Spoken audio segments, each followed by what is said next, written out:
Well, let's see what we've got cooked up on the 3D printer today. It's obviously orange and pumpkin shaped.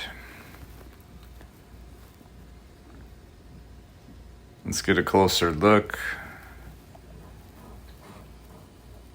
I've been seeing a lot of vegetable and fruit washer 3D prints this summer.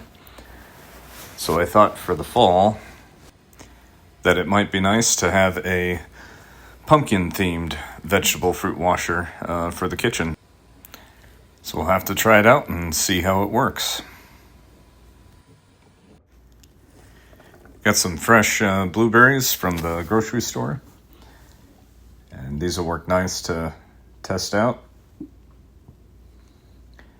Obviously this is, you can see with the blueberries, this is a little bit small, so cherry tomatoes or strawberries. Whoops. All right.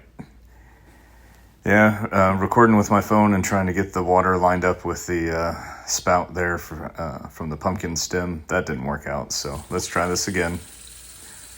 There. All right, we got a nice vortex going, so the blueberries can be rinsed and washed very well with the drainage out the bottom. And yep, got a nice swirl there. Just takes a little shaking there to get the excess water rinsed out the bottom too. I added some more blueberries and just want to try again. Yeah, holding it up by the water gets that good vortex going. And you can definitely hold some more blueberries, but do notice that the blueberries can get caught there by the stem spout.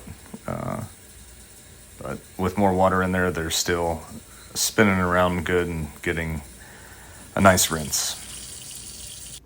I also wanted to see how this would look in as a black pumpkin with a white stem, printed pretty well. And I adjusted the stem, took out the section on the inside so that maybe the blueberries wouldn't get bunched up as the water vortex is spinning them around to rinse in the bowl. But as you can see with this, or not see, with the black color, it's really hard to see the blueberries spinning around in there. You can definitely tell from the water bubbles that it's got a vortex going and a few of the blueberries floating on top there. So that works too. And maybe having part of the stem out of the way, they don't get bunched up. As always, thank you for watching, and I hope that you enjoy some fresh fruits and vegetables this fall.